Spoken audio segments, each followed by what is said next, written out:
Bismillah. Walhamdulillah. Wassalatu wassalamu ala Rasulillah wa ala alihi wa sahbihi wa mawalah. Amma ba'd.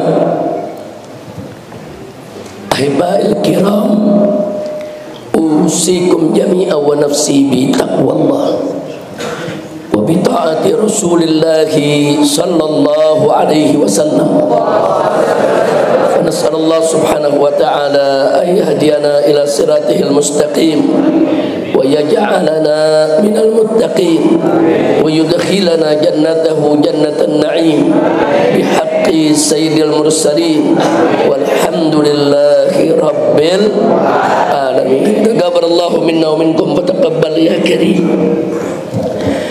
Satu kehormatan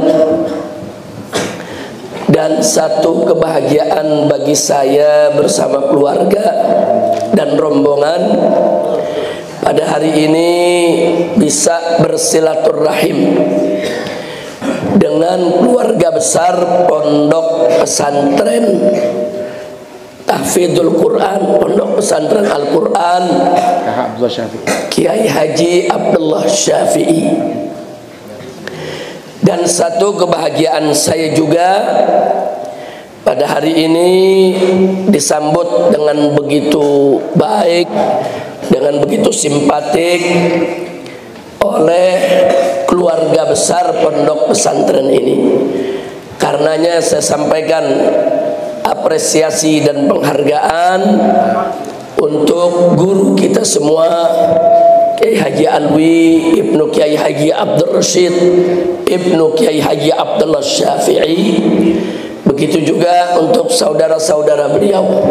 Di sini ada Ustazah Ita, Ustazah Asma, yang sejak awal berdirinya pondok pesantren ini beliau-beliau selalu membantu ayahandanya, yaitu almarhum wal maghfurlah Kiai Haji Abdul Rashid Abdullah Syafi'i dalam mengelola pondok pesantren ini. Alhamdulillah, dalam usia 34 tahun pondok pesantren ini tetap berdiri, tetap berjalan, dan sudah banyak yaitu melahirkan alumni-alumni yang hafal Al-Quran, yang bisa membaca kitab, yang mengerti agama, bahkan yang kini juga tersebar menyebarkan dakwah, melanjutkan perjuangan dari para gurunya. Alhamdulillah. Mudah-mudahan pondok pesantren ini akan dijadikan oleh Allah subhanahu wa ta'ala sebagai ma'hadan ma'muran munawwaran salihan tayyiban mubarakan nafi'an lil ummatil islamiyah, amin ya rabbal alamin. Kepada seluruh dewan guru, para pimpinan daripada pondok pesantren ini, begitu juga kepada seluruh santri, baik santriwan maupun santriwatinya, busyra lakum, berbahagialah untuk antum semuanya yang telah mau mengisi masa mudanya dengan menuntut ilmu di pondok pesantren. Mudah-mudahan semua para santri dari pondok pesantren ini kelak dijadikan oleh Allah sebagai generasi Qur'ani yang taat kepada Allah dan Rasulnya, yang manfaat buat agama, bangsa dan negaranya. Amin ya rabbal alamin. Saya datang tidak sendiri, saya didampingi pertama bersama saya punya istri, yaitu Syarifah Mona Alidrus, dan saya juga didampingi oleh tadi Ketua Umum DPP Front Persaudaraan Islam, Ketua Umum DPP FPI, itu saya punya menantu Al-Habib Muhammad bin Hussein Al-Attas. Cuman karena ada sesuatu yang tidak boleh ditinggalkan, beliau barusan permisi untuk kembali ke pondok pesantren di Megamendung. Kemudian bersama saya juga ada mantu saya satu lagi, yaitu Al-Habib Muhammad bin Hadi Al-Habsyi. Beliau selaku pimpinan Yayasan Pondok Pesantren Markas Syariat di Megamendung. Kemudian selain itu saya juga didampingi beberapa pengurus dari DPP FPI di pusat. Ada Habib Ali bin Abu Bakar bin Alwi Al-Attas, dan juga mendampingi saya Ketua FPI Jawa Barat, yaitu Habib Zaki Al-Idrus, yang datang juga bersama istrinya Syarifah Khadijah Al-Habsyi. Saya tidak sebutkan lagi rombongan yang lain karena memang perjalanan saya ini dalam rangka safari dakwah. Semalam kita ada tabligh akbar di Pondok Pesantren An-Nizamiyah Cicurug, dan insya Allah malam ini akan juga ada tabligh akbar di Warung Kondang Cianjur, tidak jauh dari Sukabumi ini ya ikhwan. Dan insya Allah sore nanti kita juga ada silaturahim ke Pondok Pesantren An-Nizam Buya Kiai Haji Abdullah Mukhtar. Jadi ini dalam rangka safari dakwah silaturahim untuk memperkuat ukhuwah Islamiyah di antara kita insya Allah. Nah baiklah ya ikhwan, kepada para santri, kenapa tadi saya katakan busyara lakum, beruntung, kabar gembira buat para santri. Kenapa? Karena di zaman seperti sekarang ini, tempat yang paling aman, yang paling bagus untuk belajar menuntut ilmu adalah pesantren. Dan terbukti bahwa pesantren itu sistem pendidikannya dari dulu sampai hari ini tetap yang paling unggul dibandingkan dengan sekolah-sekolah di luar pesantren. Kenapa? Sebab sekolah-sekolah di luar pesantren yang pulang hari ke rumah saudara, di sana hanya ada taklim saja. Sedangkan di pondok pesantren ada taklim dan tarbiyah. Nah itu beda tuh. Taklim pengajaran, tarbiyah pendidikan. Kalau di sekolah di luar pesantren yang ada cuma taklim pengajaran, enggak lebih.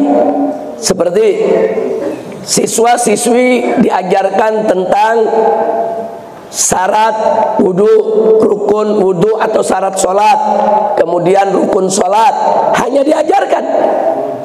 Saudara, itu namanya pengajaran. Guru mengajarkan, selesai anak pulang rapi, tidak ada lagi pengawasan.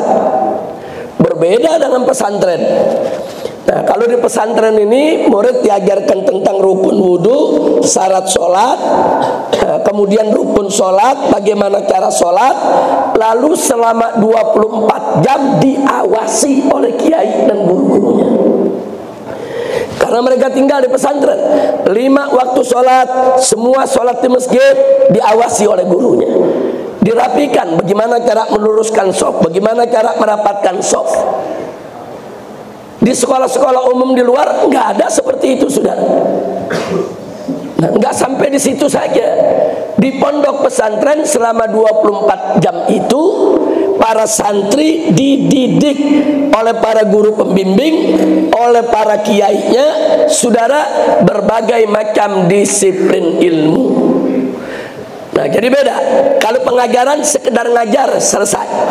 Tapi kalau yang namanya pendidikan, diajarkan, dipraktekkan, diawasi 24 jam terus menerus setiap hari, itulah sistem pendidikan di pondok pesantren. Nah, bahkan sekarang ini saudara, udah mulai muncul sekolah-sekolah umum di luar sana yang akhirnya dia bikin boarding school. Boarding school itu metodenya pesantren. Boarding school itu saudara sistemnya pesantren. Bahkan sekarang ada orang-orang non muslim sekalipun bikin sekolah di luar niru pesantren. Mereka pakai boarding school. Nah, ini menunjukkan bahwa sistem pendidikan di pondok pesantren alhamdulillah sampai hari ini masih menjadi sistem metode pendidikan atau model pendidikan yang paling bagus dan unggul, alhamdulillah. Tapi jangan lupa saudara, bahwa bagi kelompok yang terkena penyakit Islamofobia, takut sama Islam, takut sama Islam, mereka nggak suka pondok pesantren itu berkembang pesat. Mereka nggak suka kalau pondok pesantren itu terus diminati oleh masyarakat. Karena kelompok-kelompok Islamofobia justru kerjaan mereka bagaimana menjauhkan umat Islam dari Islam. Sementara orang kalau masuk ke pesantren, saudara, dia akan bergulat dengan Islam, bergelut dengan Islam. Setiap hari dia akan terus berhubungan dengan Islam. Sehingga ini bagi mereka tidak menguntungkan untuk program-program yang mereka tawarkan. Sehingga ini yang kita mesti waspadai, muncullah fitnah-fitnah terhadap pondok pesantren. Nah, ini mesti diwaspadai oleh para santri, jangan sampai terpengaruh. Satu, disebarluaskan isu di luar sana, jangan masuk pesantren. Kalau masuk pesantren nanti masa depannya gelap. Kalau masuk pesantren nanti nggak bisa jadi ini, nggak bisa jadi itu. Kalau masuk pesantren nanti terbelakang. Ini semua fitnah, bohong. Buktinya dalam sejarah Indonesia, berapa banyak lulusan pondok pesantren, saudara, ternyata mampu jadi dokter, jadi insinyur, jadi jenderal, jadi pejabat, jadi presiden, jadi wakil presiden. Nah, jadi kalau bicara dunia, siapa bilang lulusan pondok pesantren itu masa depannya gelap? Bohong, saudara. Justru dengan dia masuk pondok pesantren, masa depannya terang benderang. Kenapa, saudara? Karena dalam dia meniti urusan dunianya, dia tetap diikuti dengan pengetahuan akhirat yang sudah dimilikinya. Bahkan yang seperti inilah, saudara, yang bisa menjajaki dunianya secara arif, secara bijaksana, dan mereka bisa tampil sebagai pemimpin-pemimpin yang baik karena mereka punya dasar agama yang kuat. Alhamdulillah. Yang kedua, apa mereka bilang? Jangan masuk pondok pesantren, ada pelajaran nahwu, nanti bisa gila kita. Ini dari kecil saya udah dengar tuh yang begitu, saudara. Dia bilang belajar nahwu bisa gila. Saya dari kecil sampai sekarang belajar nahwu nggak gila-gila. Jadi dia ingin menakut-nakuti anak-anak muda. Jangan masuk pesantren, pelajaran agamanya susah. Jangan masuk pesantren, pelajaran nahwunya itu ribet, i'rabnya itu ribet, nanti kita bisa gila. Bohong. Para santri merasakan sendiri, saudara, di pondok-pondok pesantren bukan hanya mereka belajar nahwu, saudara, secara teori tapi juga secara praktek. Bahkan mereka hafalkan itu matan-matan yang berkaitan dengan nahwu, imriti dan lain sebagainya, saudara. Enggak ada yang gila. Itu sengaja disebarluaskan supaya orang takut masuk pondok pesantren. Ada lagi yang ketiga, fitnahnya. Kesian anak dimasukin pondok pesantren, kesian tuh anak pesantren. Kenapa? Dibuang sama orang tuanya. Ada gak yang ngomong begitu? Ada, saudara. Kadang-kadang ada santri jadi berkecil hati. Saya dibuang sama ibu saya dibuang sama ayah saya. Bohong. Justru kalau ada ayah dan ibu yang memasukkan dan menitipkan anaknya ke pondok pesantren, itu ayah dan ibu yang cerdas, yang arif dan bijaksana. Kenapa? Dia tahu bahwa tantangan keimanan di luar sana begitu hebat, apalagi di zaman sekarang. Dia tahu bahwa lingkungannya itu bisa merusak anaknya. Dia sadar kalau anaknya tidak dididik agama semenjak dini, maka masa depan anaknya akan rusak. Dan dia tahu kalau dirinya tidak mampu mendidik anaknya tentang agama, Karena dia tahu, dia sadar, dia arif, dia bijaksana, dia cari pesantren, dititip anaknya kepada kiai, kepada nyai untuk dididik. Ini berarti orang tua tersebut cerdas, arif, dan bijak. Sudah. Nggak sampai di situ. Berarti si orang tua tadi sayang kepada anaknya. Itu bukti cinta. Kalau dia nggak sayang sama anaknya, dia nggak cinta sama anaknya, dia nggak peduli urusan akhirat anaknya, saudara. Tapi karena dia sayang kepada anak, cinta kepada anak, dia pengen jaga anaknya, jangan sampai rusak imannya, jangan sampai rusak akhlaknya, jangan sampai nanti masuk neraka jahanam. Saudara, dia titipkan anaknya di pondok-pondok pesantren. Saya tanya, orang tua semacam ini bagus tidak? Bagus tidak? Berarti anaknya dibuang tidak? Wah.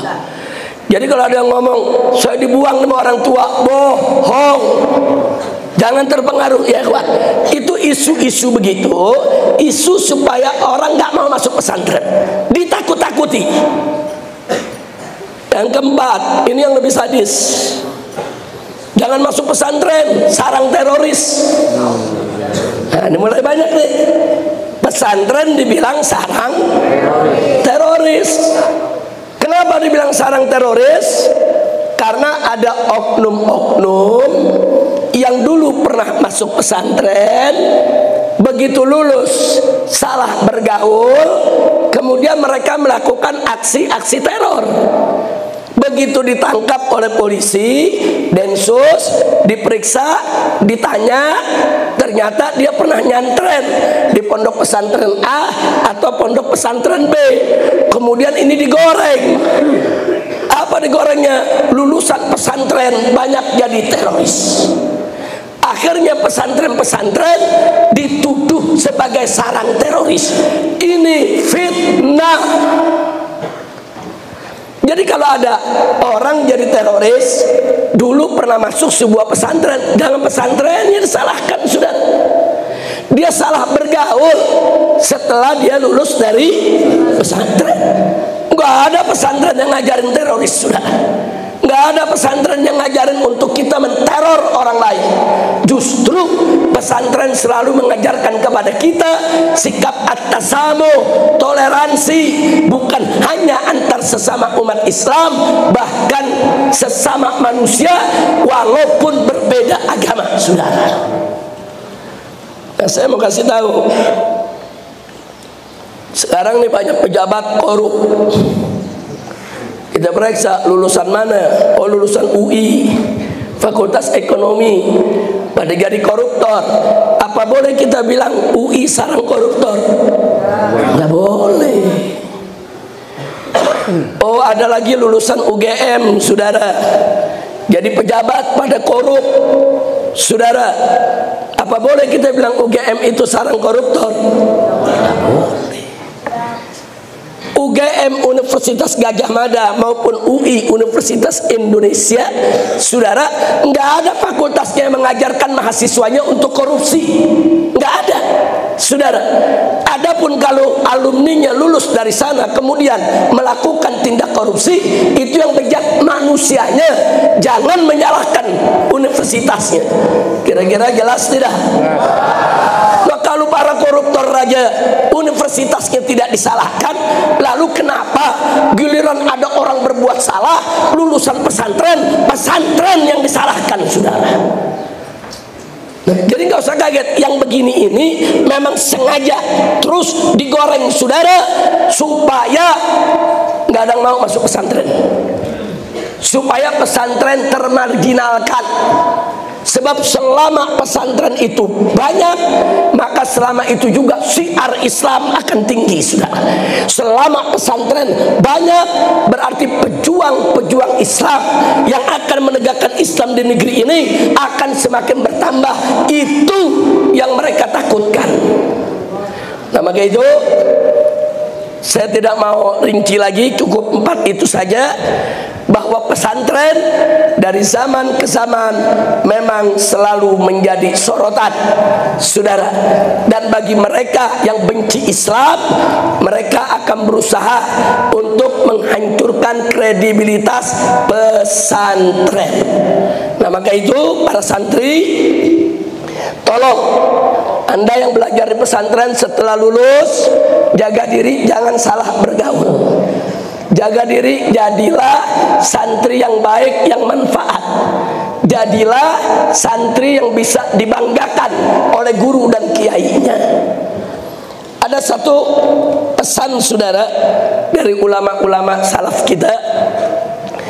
Dikatakan laisar rajulu man yaftakhiru bisaykhihi, walakinnar rajul man yaftakhiru bihi saykhuhu. Artinya, bukan santri sejati kalau hanya bisa membanggakan guru. Guru saya begini, guru saya begitu, guru saya hebat. Santri sejati enggak begitu, saudara. Santri sejati adalah santri yang dibanggakan oleh gurunya. Nah, karena itu santri itu mesti berusaha, saudara, bagaimana saat ini sampai yang akan datang kita bisa menjadi kebanggaan guru-guru kita. Nah, begitu kita dibanggakan oleh guru kita karena ilmu kita, karena akhlak kita, karena perilaku kita, karena dakwah kita, itulah santri sejati. Kalau ngebanggain guru, semua santri bisa, saudara. Santri yang gagal pun dengan mudah bisa membanggakan gurunya. Tapi untuk menjadi seorang santri yang dibanggakan oleh kiai, dibanggakan oleh guru, itu tidak mudah, ya kawan. Nah, maka itu yuk, semua santri pondok pesantren Pulau Air ini, kita berusaha bagaimana supaya kita bisa menjadi santri yang dibanggakan oleh guru kita. Karena kita berprestasi, berakhlak, berdakwah, manfaat ilmu yang kita dapatkan dari guru kita untuk agama, bangsa maupun negara, insya Allah. Dan jangan lupa bahwa para santri yang sedang belajar di pondok pesantren itu sedang menjalankan perintah Allah dan perintah Nabi. Kita lihat dalam Al-Quran, Allah peringatkan kepada umat Islam tentang jihad.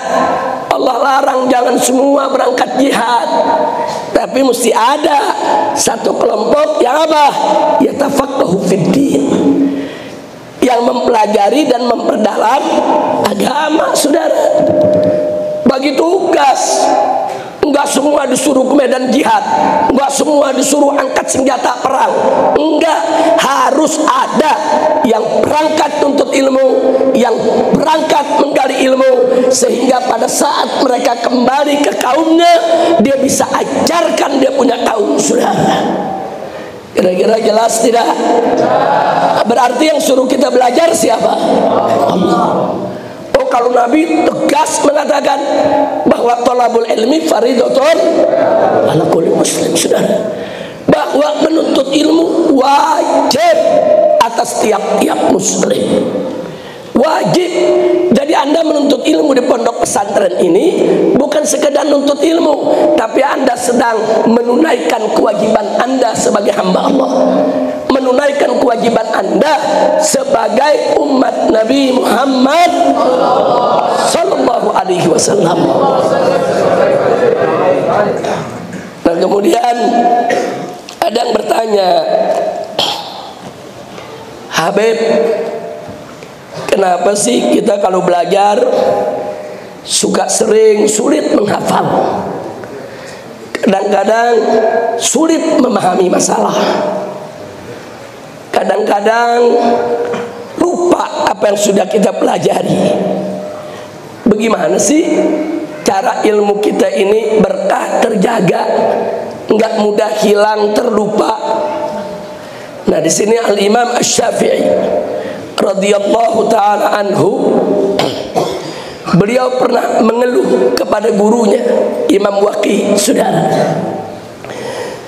mengeluh seperti yang kita sampaikan tadi. Wahai tuan guru, aku ini suka lupa, sulit paham. Apa sih kiatnya untuk mengatasi itu? Nah, pesan yang disampaikan oleh gurunya kepada Imam Syafi'i adalah al-ilmu nurun fala tudfi'hu bil maksiyah. Sang guru mengatakan, wahai muridku, al-ilmu nur, ilmu itu cahaya. Fala tudfi'hu, jangan kau padamkan itu cahaya bil maksiyah, dengan maksiat. Artinya apa? Artinya kalau kita mau mudah belajar, mudah paham, mudah hafal, lengket di kepala nggak gampang hilang, kuncinya salah satunya adalah jangan maksiat. Karena kalau kita berbuat maksiat, maksiat itu akan bisa memadamkan cahaya ilmu, saudara. Nah, makanya mari kita lihat, kita buktikan dalam sejarah.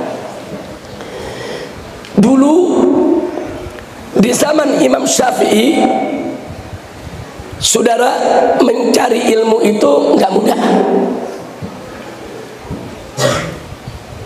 Mau tahu Al-Quran mesti hafal dulu. Kalau zaman sekarang mushaf Al-Quran dijual di toko-toko kitab. Mushaf Al-Quran ada di dalam HP kita, dengan mudah kita cari surat. Dulu kalau mau punya mushaf Al-Quran, ya nulis sendiri atau bayar orang tulisin 30 juz. Tapi dulu ulama-ulama kita nggak begitu, saudara.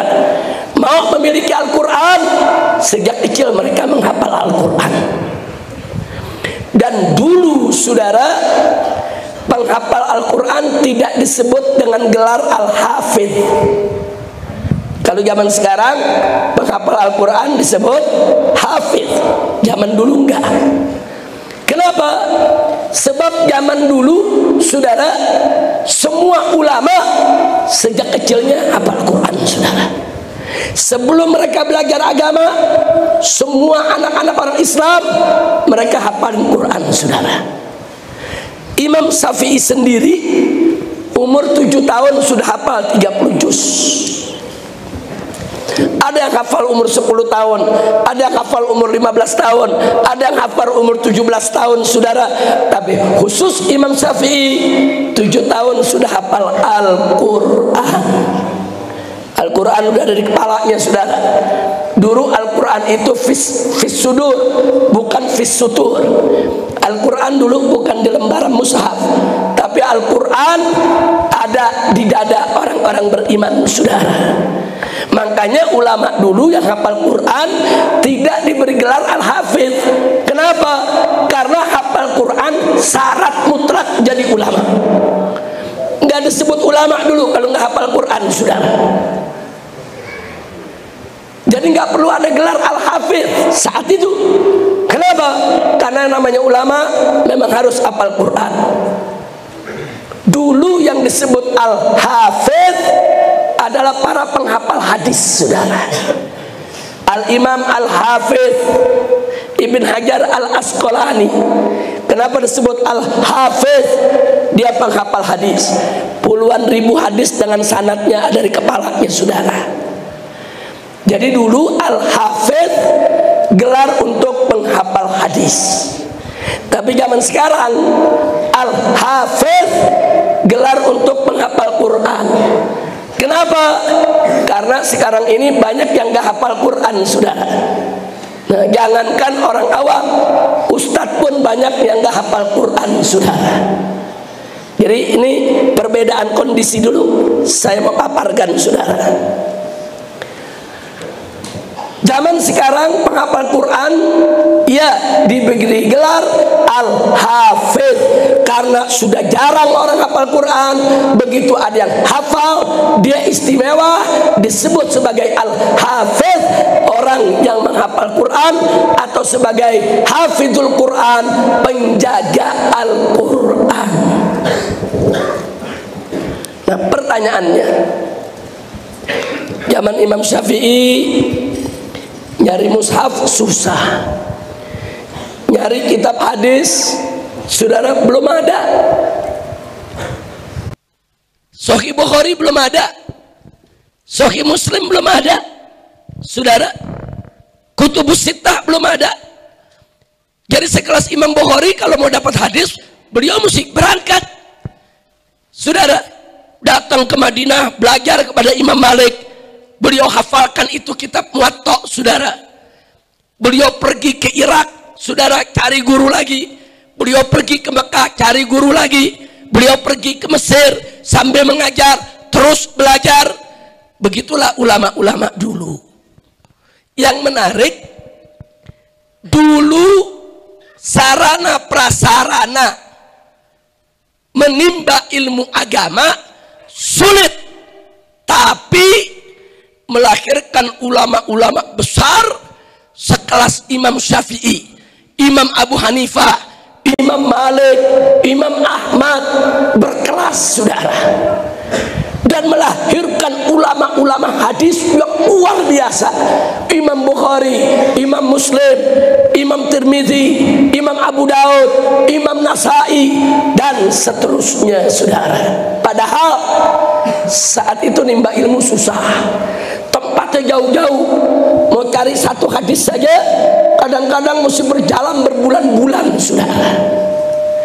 Tapi sekarang, zaman sekarang ini, mau nyari mushaf Al-Quran gampang. Punya HP saja ada aplikasi Al-Quran, mau nyari ayat yang mana saja tinggal tulis, enter, keluar ayatnya, keluar terjemahnya, keluar nama surat dan nomor ayat saudara. Bahkan bukan itu saja, ratusan ribu hadis sekarang ada di handphone kita saudara. Bahkan bukan hadis saja, puluhan ribu kitab saudara di Maktabah Syamilah sudah bisa. Aplikasinya kita download di kita punya HP. Mau nyari hadis tinggal tulis saja. Begitu tulis depannya hadis, nanti keluar itu semua saudara. Keluar hadis ini diriwayatkan oleh si fulan, nilainya sahih atau dhaif atau hasan, ini ada di kitab hadis anu, bab anu, hadis kesekian, halaman kesekian, lengkap. Tapi apa yang terjadi di zaman kita yang nuntut ilmu serba mudah, nggak perlu jalan berbulan-bulan saudara, masuk ke pondok pesantren Quran Kiai Haji Abdullah Syafi'i. Di situ kita sudah dapat ilmu tafsir, dapat ilmu hadis, dapat ilmu nahwu, dapat ilmu balaghah, dapat ilmu macam-macam saudara, mudah. Tapi pertanyaannya, kenapa di zaman yang kita begitu serba mudah untuk menuntut ilmu, faktanya tidak mampu melahirkan ulama sekelas Imam Syafi'i, tidak mampu melahirkan ulama sekelas Imam Malik, Imam Abu Hanifah, Imam Ahmad, nggak ada saudara. Nah ini jadi pertanyaan, kok dulu nyari ilmu susah tapi melahirkan ulama-ulama yang top luar biasa? Kok sekarang nuntut ilmu mudah tapi nggak mampu melahirkan ulama-ulama besar? Kenapa? Itu yang tadi dipesan sama guru Imam Syafi'i, al ilmu nurun, ilmu itu cahaya, fala tutfiqhu bil maksiyah, jangan engkau padamkan itu cahaya dengan maksiat. Jadi jawabannya, dulu nyari ilmu memang susah, tapi mampu melahirkan ulama-ulama besar. Kenapa?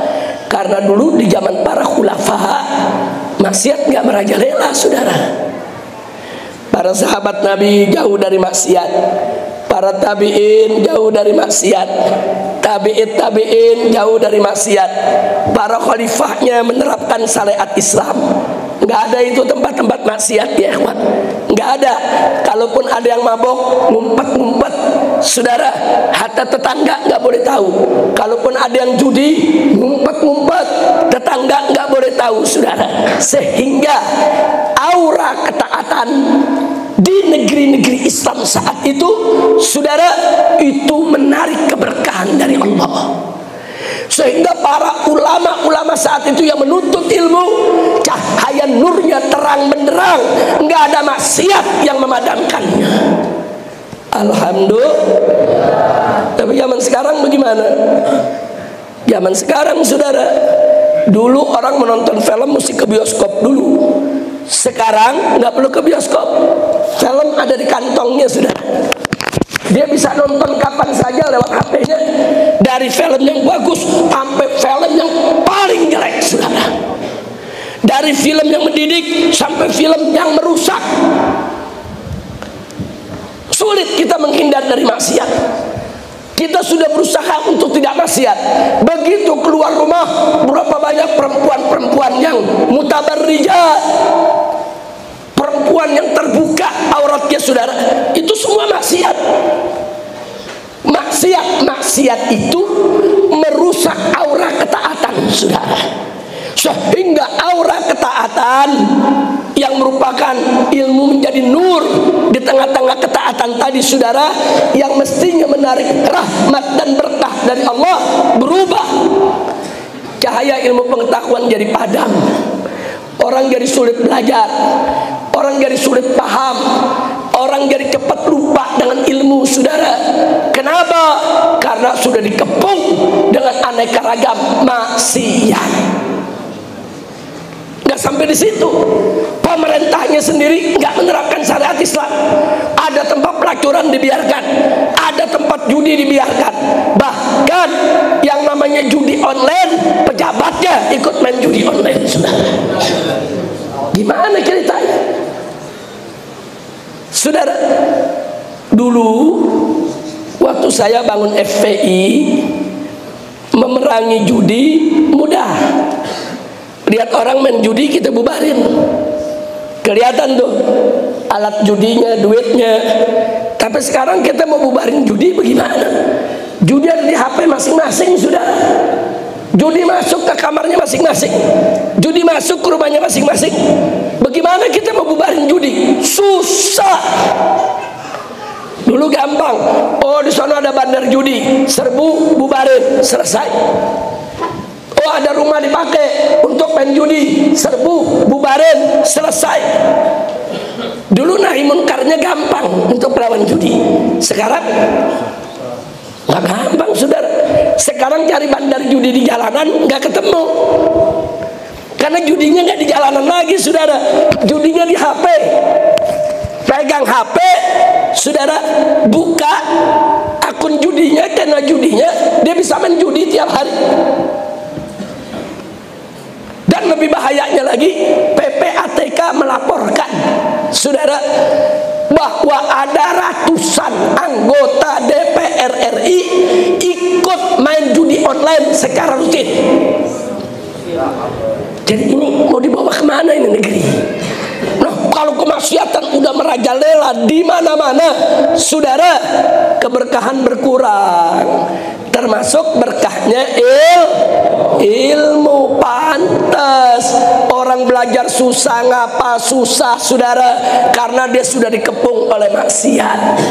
Itulah sebabnya tadi di awal pembukaan saya mengatakan busra lakum, kabar gembira untuk para santri, selamat, beruntung, bahagia. Kenapa? Dengan kita masuk pondok pesantren, kiai-kiai kita, guru-guru kita meminimalisir supaya maksiat tidak ngepung kita, saudara. Makanya di pesantren, saudara, kita lihat banyak pesantren, saudara, santri nggak diizinkan main HP. Kalaupun dia mau pakai HP, ada jamnya. Kalaupun dia mau hubungi keluarga, ada caranya. Berapa banyak pondok pesantren yang nggak mengizinkan, yaitu santrinya untuk nonton televisi. Kalaupun diizinkan, hanya acara tertentu. Itu pun dikontrol sama ustadznya, sudah. Banyak pondok pesantren, saudara, santri nggak boleh keluar, santri nggak boleh jalan-jalan, duduk saja di dalam. Kenapa? Sebab kalau dia keluar dari pesantren, di luar sana dia akan menghadapi banyak godaan, banyak kemaksiatan yang merajalela, yang nanti akan merusak daya hafalnya, saudara. Tapi kalau santri dalam pesantren nggak lihat aurat perempuan, nggak lihat kemaksiatan yang ada di jalan, saudara. Itulah sebabnya walaupun zaman sudah modern, pondok pesantren tetap harus menjadi pilihan untuk tempat belajar anak-anak kita. Supaya apa? Supaya ilmu yang merupakan cahaya yang sedang dituntut oleh para santri kita, anak kita, tidak dipadamkan dengan maksiat apapun, saudara. Kira-kira jelas tidak? Jelas tidak? Nah, sekarang saya tanya, kalau gitu maksiat bahaya tidak? Bahaya tidak? Baik maksiat yang datang dari dalam diri kita maupun maksiat yang ada di sekitar kita, itu akan memadamkan cahaya ilmu pengetahuan. Nah, jadi kesimpulannya, yuk para santri, kalau mau gampang nuntut ilmu, gampang menghafal, mau ilmunya tidak mudah hilang, lupa, jangan maksiat. Jangan maksiat apapun. Ada yang nanya, Habib, emang di pesantren orang bisa bikin maksiat? Bisa. Contohnya apa? Mencuri barang kawannya, itu kan maksiat, ya kawan. Memakai barang kawannya tanpa izin, itu kan maksiat, ya kawan. Ngambil sendal temennya, itu kan maksiat, ya kawan. Ayo di pondok pesantren ada gak yang begitu? Ada gak yang begitu? Nyolong kolor temen. Ayo jujur, di pesantren ada gak begitu? Ada gak begitu? Saudara, kita pakai pulpen, pensil milik kawan tanpa izin, maksiat, saudara. Nggak boleh. Jadi jangan pandang remeh dengan maksiat. Maksiat seperti itu, saudara, akan memadamkan cahaya ilmu. Akhirnya kita sulit menghafal, sulit paham. Yang udah hafal bisa lupa. Ngatain teman, maksiat. Ayo di pesantren ada gak yang suka ngatain teman? Ayo ada gak? Ngatain, menghina, ngeledek, ngebully, ada gak? Itu nggak boleh terjadi lagi, ya. Tolong para santri, stop. Jangan pakai barang kawan tanpa izin. Jangan mencuri barang siapapun, karena mencuri itu kemaksiatan. Jangan menghina kawan, jangan menyakiti hatinya, jangan membuli, jangan menganiaya, haram. Jadi maksiat itu bukan sekedar tempat pelacuran, tempat perjudian di luar sana, bukan. Di dalam pesantren pun kalau kita tidak hati-hati, kita bisa berbuat maksiat. Kalau itu terjadi, saudara, maka cahaya ilmu akan padam. Na'udzubillah min. Maka itu saya mau tanya semua, siap jadi santri yang baik? Siap jadi santri yang baik? Mulai hari ini nih, mulai hari ini dan seterusnya, tidak boleh ada santri yang berbohong kepada gurunya, bohong maksiat juga. Tidak boleh ada santri yang menghina kawan, menyakiti kawan, mengganggu kawan, nyolong atau mencuri buku kawan, pulpen kawan, sandal kawan. Nggak boleh ada. Dan jangan memakai barang kawan tanpa izin. Ada yang nanya, Habib, kalau kita miskin, kita nggak punya duit, mau beli pensil, terus bagaimana kalau kita ngambil pensil teman? Tetap haram. Kalau Anda nggak mampu, ngomong sama guru, bicara sama pihak pesantren. Kalau Anda nggak punya pensil, atau minta sama teman, pinjam sama teman, tapi ngambil tanpa izin, haram. Kira-kira jelas tidak? Saya mau tanya sekarang, mau ilmunya berkah? Mau belajarnya mudah? Mau hafalannya kuat? Kuncinya jangan. Nah, itu yang saya mau sampaikan. Mudah-mudahan kalau itu kita jadikan pegangan, saudara semua, santriwan dan santriwati dari Pondok Pesantren Kiai Haji Abdullah Syafi'i ini kelak akan menjadi ulama-ulama, menjadi ustadz-ustadz, menjadi ustazah-ustazah, menjadi kiai kiai-kiai, menjadi nyai-nyai yang bermanfaat untuk agama, bangsa dan negara. Ala hadhihi niyyah wa likulli niyatin salihah wa ila hadratin nabiyil mustafa sallallahu alaihi wasallam bisirril Fatihah. Alhamdulillah rabbil alamin iyyaka na'budu wa iyyaka nasta'in.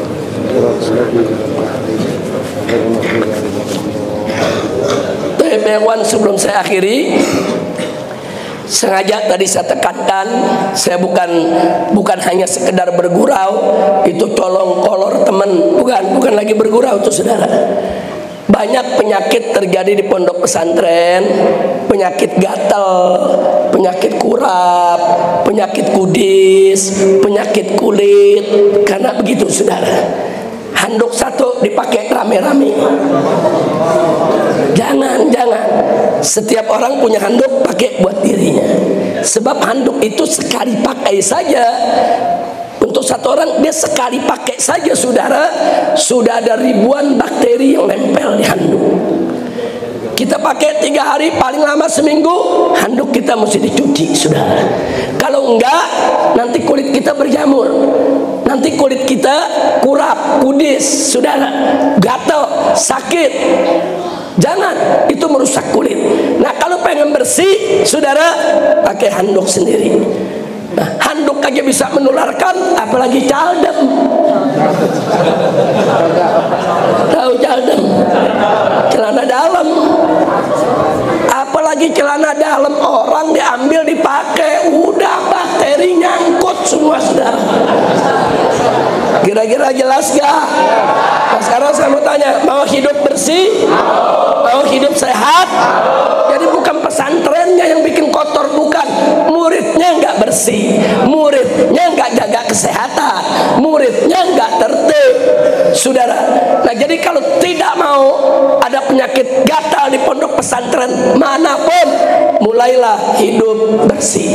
Jangan lupa, an-nadzafatu syu'batun minal iman, saudara. Kebersihan itu saudara merupakan salah satu daripada cabang keimanan. Jaga kebersihan kita. Dan Nabi hidup bersih saudara, sehingga Nabi hidup selalu sehat. Nah maka itu saya mau tanya lagi nih, sekali lagi, siap jadi santri sejati? Siap jadi santri yang soleh? Siap jadi santri yang bersih? Siap rajin belajar? Takbir! Shallu ala nabi. Nah itu saja yang saya mau sampaikan. Mudah-mudahan keluarga besar, putra putri, menantu, cucu, saudara anak daripada almarhum Kiai Haji Abdul Rashid bin Kiai Haji Abdul Syafi'i selalu dilindungi Allah, diberkahi Allah, dipanjangkan umur dalam taat dan ibadah, dalam sehat walafiat, dan semoga pondok pesantren Quran daripada Kiai Haji Abdul Syafi'i yang ada di Pulau Air ini Allah jadikan pondok pesantren yang makmur, yang berkah, yang manfaat buat segenap umat Islam dimanapun berada. Dan kita mohon kepada Allah semoga bibarakatil Fatihah dari pondok pesantren ini akan lahir saudara orang-orang yang manfaat untuk agama, bangsa dan negaranya. Orang-orang yang menjadi ulama, ulama yang amilin, ulama yang mukhlisin, ulama yang mujahidin. Ala hadhihi niyyah wa likulli niyatin salihah wa ila hadratin nabiyil mustafa sallallahu alaihi wasallam